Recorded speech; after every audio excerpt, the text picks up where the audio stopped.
Today's e-learning lesson is going to cover the embryo flush as well as the embryo transfer. We're going to show you how to enter the breeding information, then enter the flush information, then the transfer information, and then the pregnancy information for the recipient mare. Now for this example, it is important that you have the stallion already in the system, the donor already in the system, the recipient already in the system, the name of the vet or facility who performed the breeding, as well as the name of the vet or facility who performed the flush.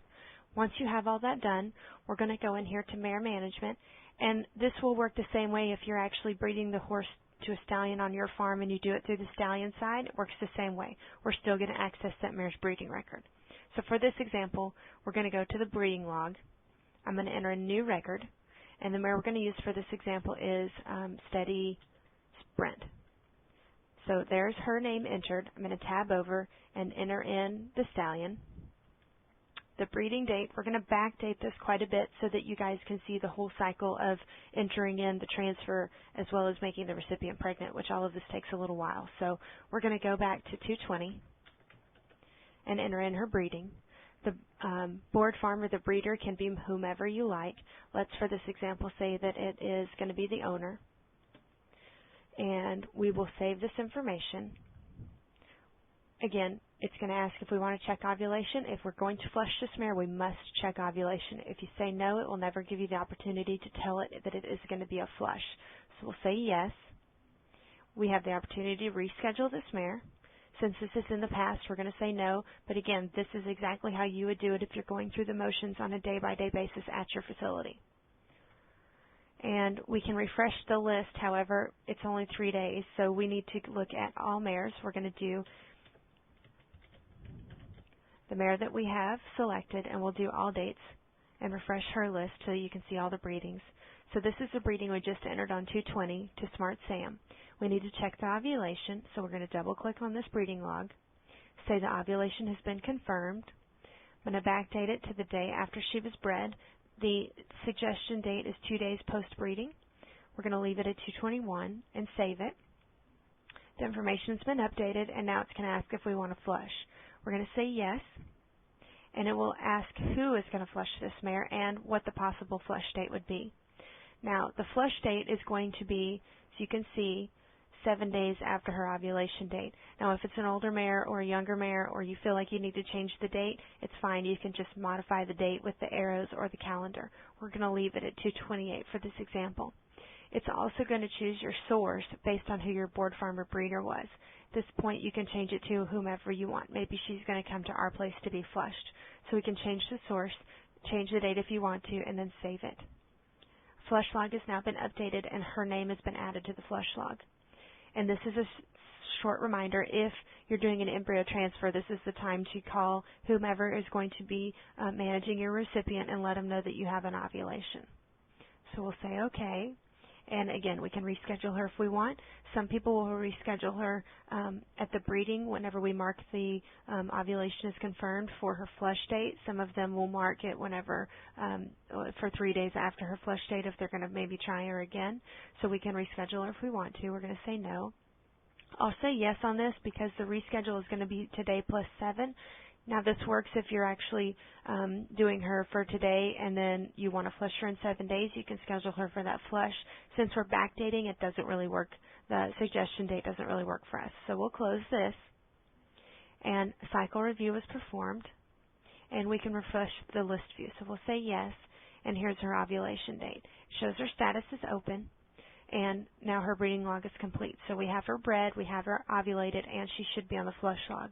So we'll close the breeding log and go to the flush log. And it's going to have periods starting as of yesterday.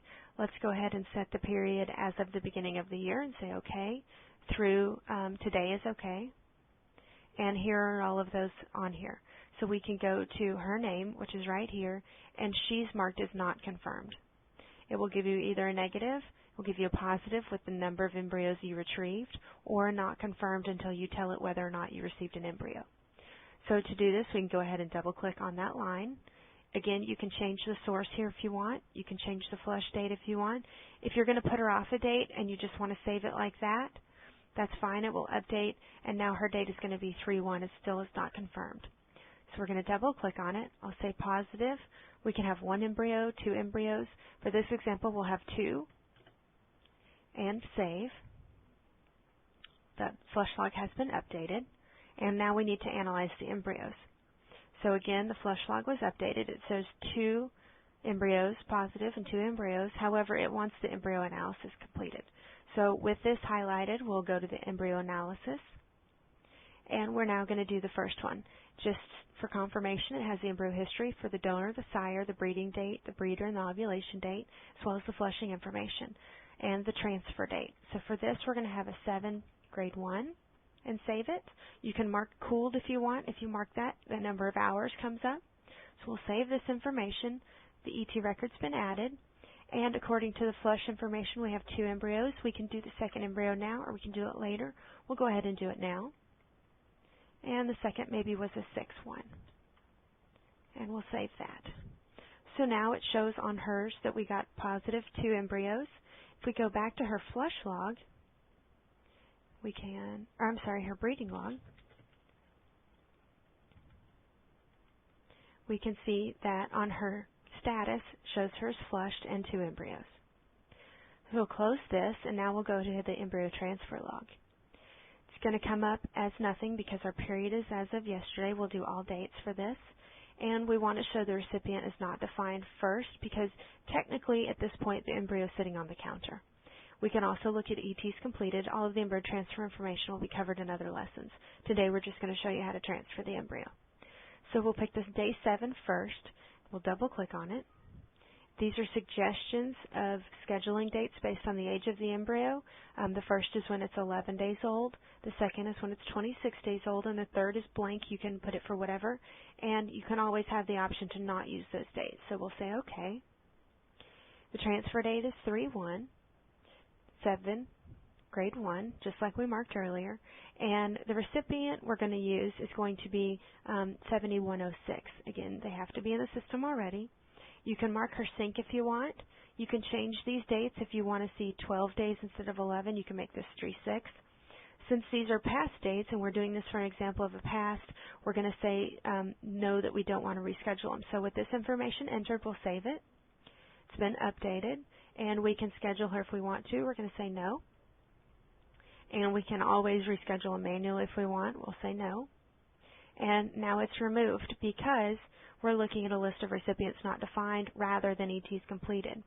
So for this, we'll leave this mirror here so you can see the difference, and we'll do ETs completed and refresh this list. And here is our 7106 with Steady Spirit Smart Sam. Her status is marked as not checked.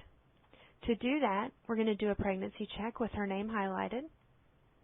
And the initial one is the 7 days we had the embryo transferred.